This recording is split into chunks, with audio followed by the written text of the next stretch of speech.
During Eric's lowest time, I stayed by his side as his fiancé, without a single complaint. But once he got his company back on track, he decided to marry his first love. He let her take everything from me, turning me into a complete joke. But you know what? I didn't cry. I didn't make a fuss. I stepped aside quietly, because, with the breakup money, I could treat my first love's illness. I went to Eric's office to drop off some documents. There were some suggestive noises coming from inside. It was Daisy. Eric had been hanging out with her a lot lately. Daisy heard my footsteps and coyly told Eric, "Your fiancé's here. Should we pause? Let her wait a bit." The sounds got more suggestive, sparking wild thoughts. After a while, Eric came out, looking disheveled with a hint of a mark on his neck. "What's up?" He looked down at me with little patience, given his height. "Documents. Signature," I said straightforwardly. He picked up a pen and signed quickly, as if eager to get rid of me. But just as I was about to leave, he stopped me. "Gina, I need you to do something." "What?" I asked. "I got photographed with Daisy yesterday. Make sure the media doesn't publish it." "Why should I?" I mocked. "Aren't they capturing the truth? We haven't broken up. If they release it, Daisy will look like the other woman. It won't be good for her career." Eric was handsome as ever. Even such a jerk move sounded generous coming from him. I stood there for a while, not moving. His patience ran out as he warned, "You'll take care of it, right?" I smiled slightly. Of course. I got someone to suppress the gossip, and people gave me weird looks. I mean, our three-way situation wasn't exactly secret in the company. 5 years ago, Eric was a newbie trying to run his family's entertainment company. He got tricked, sidelined by the board, and lost terribly. He was down and out. Then he met me. I helped him bounce back, regain control of everything. One time when Eric was drunk, he held my hand tightly. He said, "My life is all thanks to Gina. Without her, I would have jumped off the company building long ago. Gina, my dear Gina, let's get married. Please, marry me." Everyone was cheering, and I nodded softly, "Okay." Later, I found out that the same night he confessed to me, Eric also texted Daisy. He asked if she was interested in signing on with Eric Entertainment. Daisy agreed. It turns out, she was his long-lost love interest even before her debut. The day they signed the contract, Eric was too excited to sleep. Eric cared about Daisy excessively. When she was filming, he'd visit her on set. Eventually,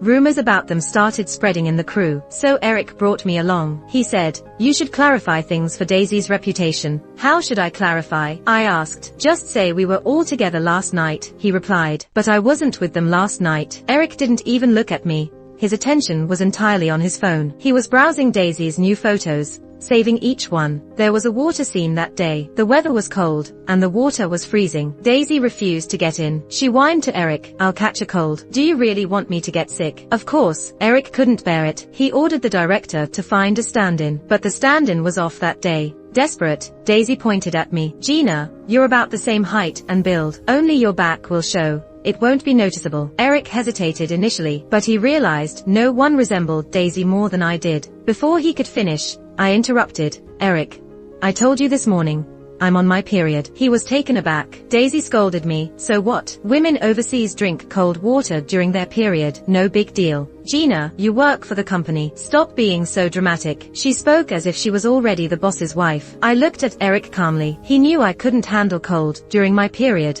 or I'd be in unbearable pain. Yet, after a while, he gave up on me anyway. "Gina, just endure it this once." In the end, I didn't get in the water. The director couldn't stand it and borrowed a professional extra from another team instead. But since that day, Eric started taking back most of my authority at the company. Access to his office switched from me to Daisy. Now he openly flirts with Daisy and still expects me to clean up their messes. In the break room, colleagues gathered and gossiped. "Why doesn't Gina get mad?" I wouldn't be able to take it. "She's blinded by love. She's too into Eric to care." I stood outside and couldn't help but smile. "Yeah, there's not much I won't endure, but it won't be much longer. Simon's illness is almost cured. The boy who risked everything, even his own life, to save me when I needed it most, is about to wake up." There was a gathering that night, and I was late. Eric had already done a round of drinking, with Daisy sitting next to him in something skimpy. They lost a game, and had to do something intimate amidst everyone's cheers. Someone mentioned, "Won't this make Gina upset?" Eric's face turned cold. "Why bring her up?" I paused outside and listened with interest. "Eric, what's the deal with you and Gina? What's there to say? I never meant to marry her." "Really?" Eric scoffed. "Gina's only got a pretty face, but she's dull and boring. I'm over her." Daisy looked nearly smug. "Then can I pursue Gina?" Another rich kid dared to ask. "I actually like her type."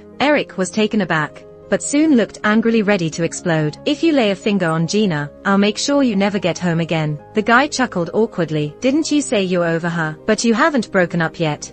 Are you still attached?" "Nonsense, am I attached?" Eric shot back, scanning with cold eyes. "She's like gum, won't get off no matter how hard you try." Someone tried to ease the tension. "Yeah, Gina can't leave Eric. She might throw a fit, or even threaten to off herself." The tension eased a bit. I finally pushed the door open and walked in. I acted like I had just arrived, laughing and chatting with friends, deliberately ignoring Eric. Eric was in a bad mood. "Gina, come over here," he said. I pretended not to hear, taking a seat next to the rich kid. Eric's face turned dark. "Gina, if you don't come over, we're done." The room went silent. Everyone seemed to be waiting for me to panic, or try to make up, but I just blinked calmly and said, "All right." That was the night Eric and I broke up. I heard that after I left, he threw a massive fit, and almost trashed the private room. But Eric still thought I was just having a tantrum, and would eventually give in. He waited and waited, but what he got was my resignation letter. Eric started to panic. He searched everywhere for me, asking around for any news. He said he never meant to break up. He also claimed that Daisy was just someone he brought in to put on a show, and nothing ever happened between them. Moreover, half of Eric Entertainment was built by me. When I suddenly left, the company fell into chaos. Eric was on the verge of a breakdown, but he couldn't find me anywhere. I took all my savings and vanished. 4 months later, I made headlines across major media outlets.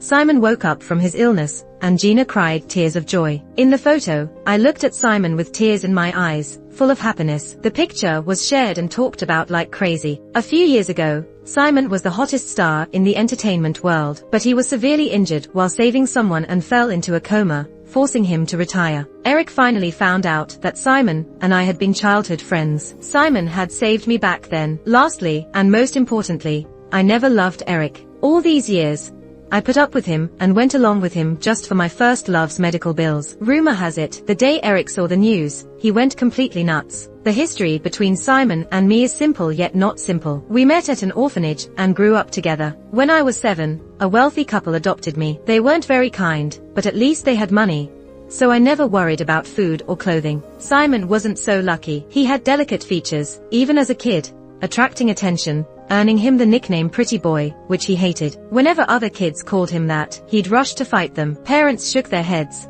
so Simon became a child no one wanted. During puberty, Simon got worse. He'd go crazy and fight anyone who joked about his looks. In 7th grade, Simon fought a teacher's son. The teacher publicly criticized him, demanding an apology. Simon picked up a mic, smiling not kindly. "Your son asked how much I charge for a night. Maybe he learned it from his dad. You get what I mean." The room was in an uproar. The principal was furious, threw a cup at Simon, and it cut his forehead. Blood ran down his face, yet he stood firm, and his smile grew colder, more haunting. Like a god, tired of the world. Surprisingly, though, the next day, Simon went to apologize to the teacher. He even wrote a 10,000-word reflection, pleading tearfully for leniency. It was as if the rebellious kid from the previous day was someone else. No one understood what happened, except me. That day, in the chaos, I grabbed Simon's hand and pulled him out of the crowd. My adoptive parents didn't allow me to contact friends from the orphanage, so Simon and I lost touch for years. I didn't expect us to reunite this way, and Simon was thrilled. I told him that no matter what,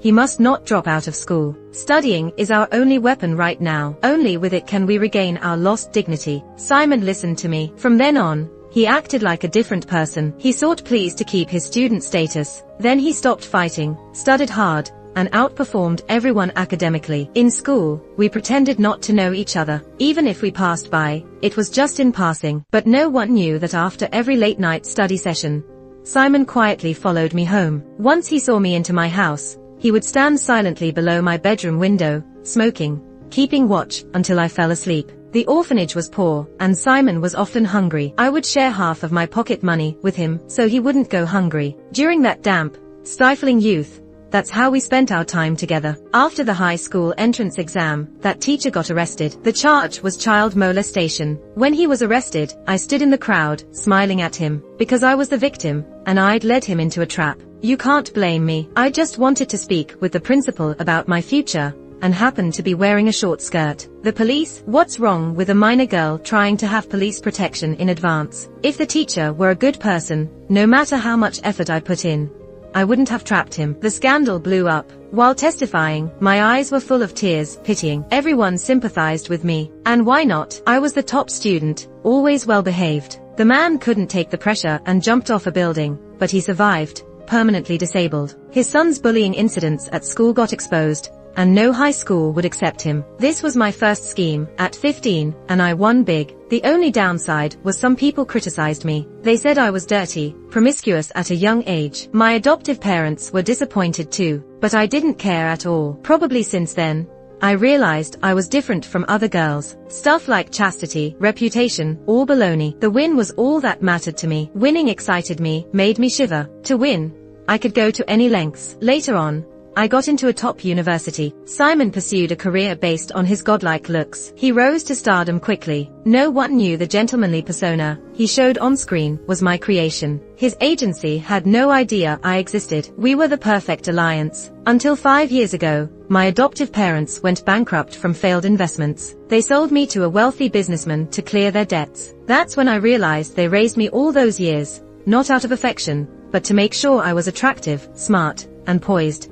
So I'd fetch a good price. Simon found out and used all his savings since debuting to get me out. That was the first time Simon saved me. The second time was a freak accident. Someone tried to run me over with a car. It was snowing heavily that day when Simon and I met. Because of his public image, he couldn't go anywhere crowded. As I was crossing the street, a car suddenly sped towards me. Simon quickly pushed me out of the way, but got hit himself, ending up in a pool of blood. The driver fled the scene immediately. That road didn't have cameras installed yet. This accident ended Simon's successful career. He lay in a hospital bed, requiring expensive treatment to survive. But Simon was broke. He had spent all he had to rescue me. His agency abandoned him, citing force majeure for terminating his contract. In the entertainment industry, there are always fresh faces, and Simon was slowly forgotten. But I didn't forget. I met Eric and helped him rebuild his company, partly to pay for Simon's medical bills, partly to uncover the truth behind the car accident using Eric's influence in entertainment. Later, Eric confessed to me. I knew exactly what he wanted, my abilities to keep me around, working for him. I wanted his fiancé status to do more. So began our mutually beneficial relationship. Do you think I broke up with Eric because I couldn't stand his cheating? No, it was because I discovered the car accident might have connections to people around Eric. This flashback ends. The microphone gets shoved in my face. Today marks Simon's second month of recovery. He can't appear on camera, so I'm here for the interview. A journalist suddenly asks, Ms. Gina, you were once Eric's fiancé, but now you're with Simon. Do you still love Eric? I look up, and there's Eric at the back of the crowd, eyes red, staring at me, almost like he couldn't believe he saw me. This question should be directed at Eric. I reply softly. Did he love me when he spent nights with Daisy on set? Did he love me when flirting with Daisy at the company? Did he love me when secretly dating Daisy and making me lie for them publicly? The journalist was stunned, and the whole place went silent. I smile, relieved. Anyway, I can't love him anymore. Eric's gaze shook. He looked devastated. After the interview, he cornered me backstage. I hadn't seen him in 6 months, and he looked even more haggard than I imagined. He said, I finally found you, Gina. I nodded politely. Hello, Mr. Eric. The unfamiliar title made him pause. Gina, are you still mad? Not anymore. Then listen to me. Nothing ever happened between Daisy and me. She was just acting. What kind of act? Eric's face fell. An act staged for you to see. His next words surprised me. So here's the gist. Daisy was hired by Eric to rile me up, because I was too gentle, too passive. I never questioned his whereabouts. When he stayed out all night, I didn't ask. When the media fabricated rumors about him, I was indifferent. I was perfectly robotic. Eric was uneasy. His gut told him I didn't love him. He'd repeatedly ask, Gina, do you love me? I'd always give the textbook response, of course, I love you. But when I said those 3 words, my smile never wavered. Eric was confused. So he had a crazy idea. He wanted to see me jealous. He brought Daisy in, pretended to be affectionate in front of me, but he never expected me to leave entirely. Eric's voice got rough. Gina, I've sent Daisy away. No one can take your place. Will you come back? I didn't respond. Eric got anxious. I like you, genuinely. I don't want to lose you. I cut in. What about Daisy? What does she say? Don't worry, Daisy's a good person. I made it clear when I first hired her. A good person, really? I smiled and slowly took out my phone. I had screenshots of a tweet Daisy posted. In the picture, Eric was asleep, and she was leaning against his chest. It was very intimate. The caption read, "Didn't feel well on set today. Someone came to keep me company. After all these years, he still comes when I call." This tweet was probably visible only to me. Eric was dumbfounded when he saw it. He asked, "How could she?" I said, "Eric, this is your good Daisy." Due to my interview, Daisy's reputation took a steep dive. Soon after, a video surfaced. It seemed recent. Eric and Daisy were arguing. What did we agree on? Eric questioned her. I just needed you to play along, not to stir things up. How could you tweet something only Gina could see? So manipulative. Daisy protested tearfully. I just wanted it to seem real. Your idea of real is taking bogus pics while I'm sleeping and sending them to my fiancé. Daisy stuttered and eventually cracked. What's so great about Gina anyway? Her figure's average. She's not even as pretty as me. What do you see in her? I don't need to tell you what I like. But she's gone. Why can't you turn around and look at me? Didn't you used to like me best? I'm right here now. Why won't you look at me? Eric was cold. Too late. Daisy wasn't giving up, and she broke down crying. Eric grabbed his coat, ready to leave, but she stopped him again. Eric, can you stay with me tonight? She asked. This move drained the last bit of patience Eric had. He jerked his arm away, and accidentally pushed Daisy to the ground. But he didn't even look back, showing no pity. When the video was exposed, it caused a huge uproar. A fool pretending to cheat, and a mistress hoping for the real deal. In the end, they shot themselves in the foot. What a show. The key is, Daisy always portrayed an innocent image, and this move shocked everyone. Public opinion was entirely on my side. Daisy couldn't handle it. One morning, a phone call woke me up. A friend told me Daisy put me on the trending list. She exposed all my past secrets. On camera, Daisy talked with amusement. I watched her performance with interest. Daisy wanted to drag me down with her, but what she didn't know was,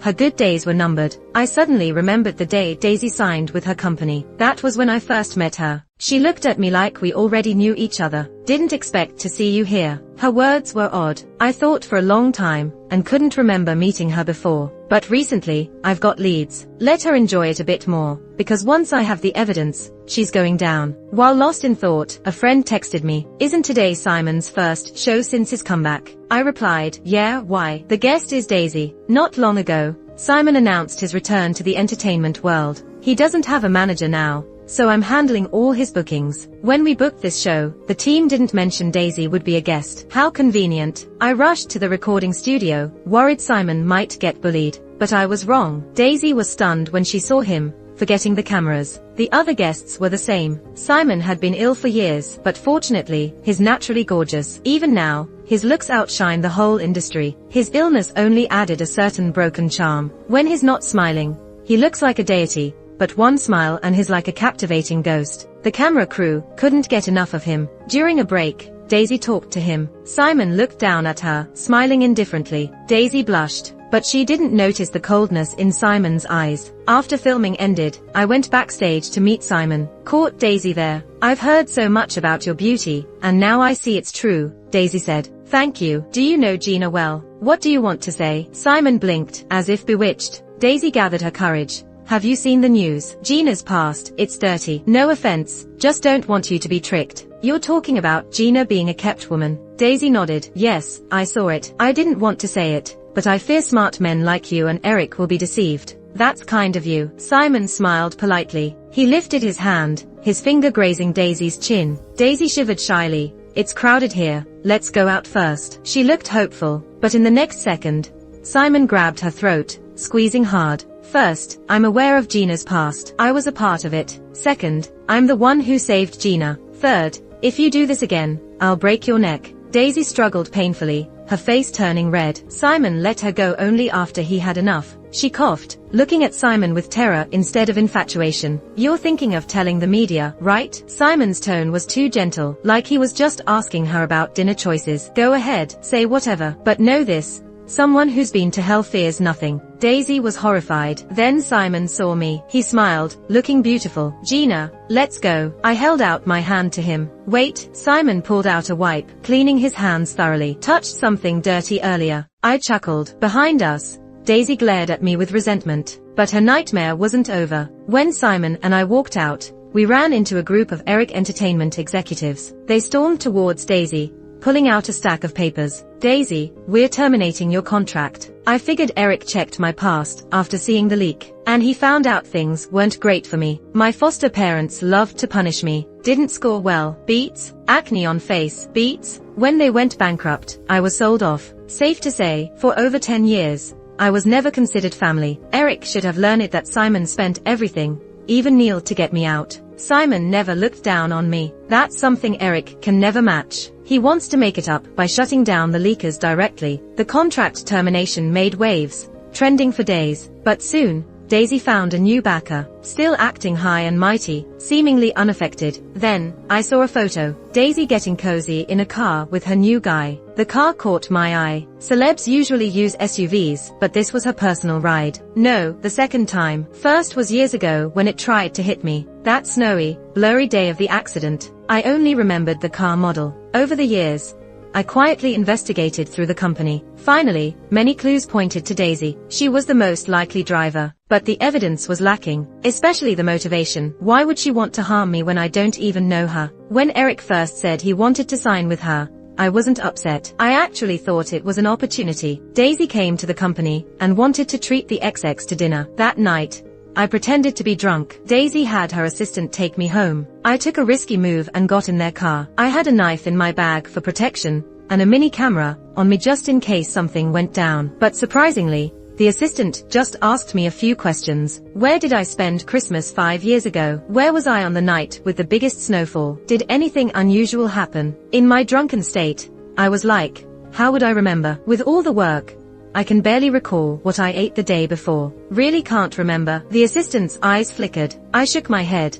Come on, isn't every year the same? After saying that, I leaned my head sideways, pretending to be asleep. The assistant quietly messaged Daisy, but he had no idea I was squinting, catching everything in my peripheral vision. From that day, I stayed on guard. What happened 5 years ago? Did I miss something? And sure enough, I found out. An old man was dragged and killed by a vehicle. The driver wasn't found. It became a cold case. I remembered that intersection where it happened. I recalled how it snowed heavily that day. The streets were barren. Just me and an old man collecting parking fees. He was bundled in ragged clothes, bickering with a driver. I glanced at them back then, not paying much attention. Probably right, after I turned the corner, Daisy lost patience and floored the gas. The old man's clothes got hooked on the car, dragging him 100 meters. By the time people found his blood-drained, frozen body, the snow had long covered the tire marks. The police had no leads, because the nearby camera was down. The old man had no kids, no family, no one to seek justice for him. So the matter just ended there. Unbeknownst to me,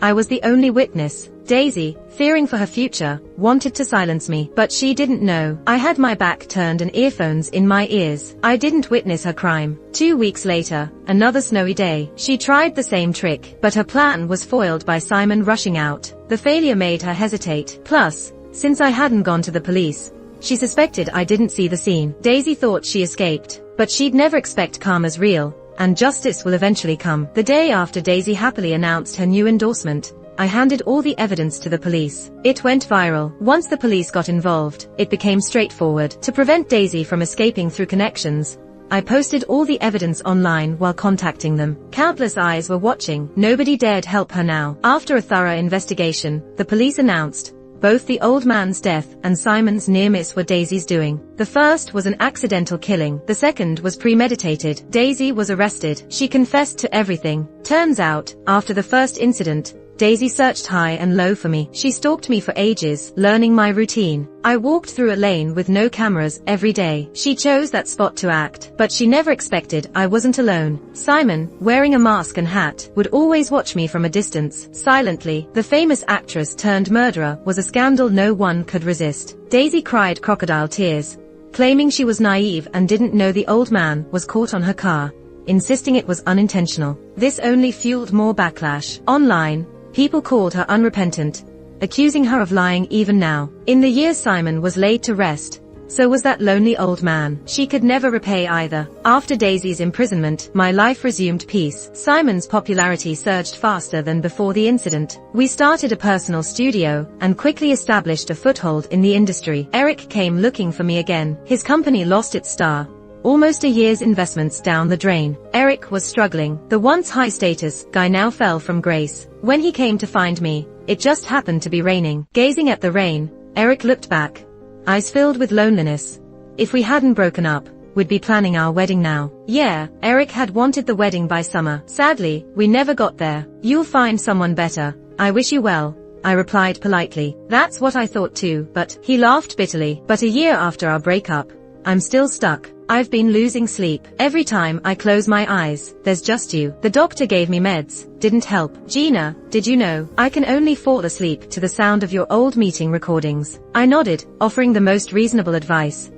Then maybe you should see a different doctor. Gina, can't you forgive me? It's not about forgiveness, it's about not loving you. Eric's eyes turned red. He dropped to his knees in front of me. Gina, please, give me another chance. I looked at him with pity, then slowly raised my hand. The ring on my finger sparkled. I'm engaged, I said gently. I wish you well, Eric. His last bit of hope shattered. All color drained from Eric's face. You? Simon proposed, and I said yes, I whispered, caressing the ring. We're announcing it in 2 days. You can't do this. Eric was losing it. Gina, you're my fiancé. Didn't we always agree to run the company together and have a daughter? Raise her to be CEO. How could you? Eric, get a grip, I gently reminded him. You were the one who suggested we break up. Eric was stunned, teetering. As I was leaving, he reached out desperately, trying to hold on to me. He was interrupted by Simon. Simon stood protectively in front of me. Eric, please don't bother my fiancé. Yours? I've been the one taking care of her all these years. Thank you for looking after Gina, but you don't have to anymore. Eric was so furious that he punched the window. Blood dripped down from his fist. Gina loves me. She's just mad at me. She'll come back eventually. Eric, Simon interrupted him. Has Gina ever truly cared for you? I mean, really cared? He smiled mischievously and spoke in a calm voice. When I was a kid, I had a bad temper and would often get punished by the director and not given food. It was Gina who would save part of her bun for me every day. When we went to school, I was poor and hungry. Gina risked getting beaten by her foster parents to share her allowance with me. I was bullied by teachers and classmates and almost became depressed. Gina was the one who consoled me, encouraged me to live, and took risks to get back at them for me. Simon paused, then continued. You see, it's because of her that I'm alive today. By the way, Eric, do you know what major Gina likes? She loves biology, but she switched to a film major because she was afraid I'd be bullied if I entered the industry. Simon lit a cigarette, then suddenly remembered I didn't like the smell and put it out immediately. Gina never tells me she loves me, but in over 20 years, she's never left me. Simon looked at me with a steady gaze. I looked back at him. At this moment, I finally understood my feelings. I'm not a good person, and I don't love anyone. For my goals, I'll stop at nothing. But Simon's different. I want to live and die with him. Because he long ago surpassed love, family, and friendship, he's become an inseparable part of my life. Later that night, Simon was pinned underneath me. I touched his face and praised him. This face is really beautiful. Simon doesn't like being called pretty. All the fights he got into as a kid started because of it. But with me, it's different. No matter what I say, he enjoys it. Gina. He held me, letting me do whatever I wanted. The corners of his eyes were tinged red, looking quite enchanting. I said, I've gotten revenge for you again. Are you happy? Simon laughed. But it's not over yet, right? Gina, you want a lot more than that. I stopped and sighed. You really understand me too well. Yeah, it's not over. My ultimate goal was never just to get rid of Daisy. It's the company. That's why I got close to Eric in the first place. I want to replace him and rise to the top of the industry. I want this arrogant industry to bow to me, to heed my call. Eric built his company with my effort. I invested a lot of time and care. And I planted things. I know exactly where the weak points are, where one hit will break them apart. Now, it's time to devour it. Turning over, Simon bent down to kiss me. Go and show them what you've got, Gina. His kiss was soft, like gentle waves. I'm your most loyal soldier. Use me all you want. The company started having problems. The building was about to collapse, crumbling from the inside. First was the finances. When Eric asked me about hiring financial staff, I told him they were great. Truth is, they are smart, but they love to cut corners. In the long run, they're a liability. Perfect for me. Sure enough, we ran into trouble. Afterward, I waited a while longer. The company's issues came one after the other. Its reputation in the industry plummeted, and many board members strategically withdrew. Eric was running out of options. The company was on the brink. He struggled for 2 months before finally coming to me. When Eric found me, he'd lost a lot of weight, looking worn out. He begged me for help. I was direct. I want your shares. His eyes trembled. But, there's no but. If you can't make this decision, go back and handle it yourself. I closed the door on him. Simon stood outside, watching Eric. Neither spoke. After a long while, Simon asked him, "You know why I'm better than you?" Eric looked up at him. "Simon, I listen better." Eric was expressionless. Maybe he understood, maybe he didn't. Simon continued, "In this life, other than Gina herself, I don't want anything. Even this worthless life is dispensable. So, whatever she does, I'll follow and help her reach the top." Simon closed his eyes briefly. His last words took Eric by surprise, because once at the top, nobody dares bully us. At that moment, I stood back to back with Simon across the door. It felt like we were 6 years old again. He was locked in the dark room. We supported each other, separated by a door, amidst life's vast torrent. I stepped in eventually. Eric stepped back to support me from the sidelines. In 5 months, the company underwent a thorough restructuring. I rebuilt a new system. I had the most shares, naturally leading the board. Simon's personal studio was now under the company's umbrella. He became my one-of-a-kind top star and the company's marquee artist. But, when I wanted to rename the company,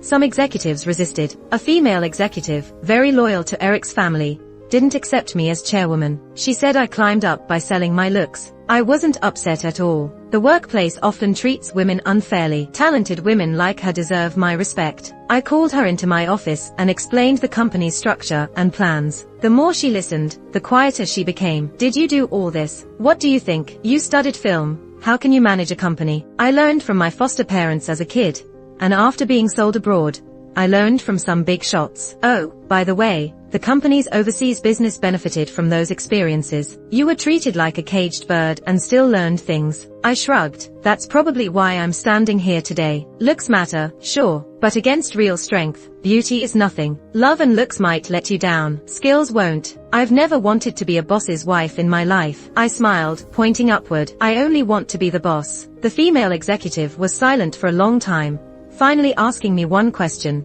"Equal pay for men and women. Can you really do it? Isn't it being implemented already?" Later, on the day we went public, she was standing right next to me. She became another confidant for me, aside from Simon. As for Eric, he got sick. He was diagnosed with severe depression. He decided to let go of the company, head overseas to heal and relax. I had originally helped him rise from being a playboy to becoming a chairman. Now, it seems like I've turned him back into a playboy. On the day he left, I heard he waited at the airport till the very last moment. I never showed up. Before boarding, a light rain fell from the midsummer sky. He said, "Gina came to see me off." A colleague asked, "What?" He stared out the window for a long moment, silent. Later, I accidentally saw a photo taken at the airport. Hanging from Eric's backpack was the charm I gave him back when we first got together. By the 3rd year after the company went public, our business was steadily growing. Simon became an unshakable, iconic success. We held our wedding. Neither of us has any family, just friends. With their blessings, Simon took my hand. He cried,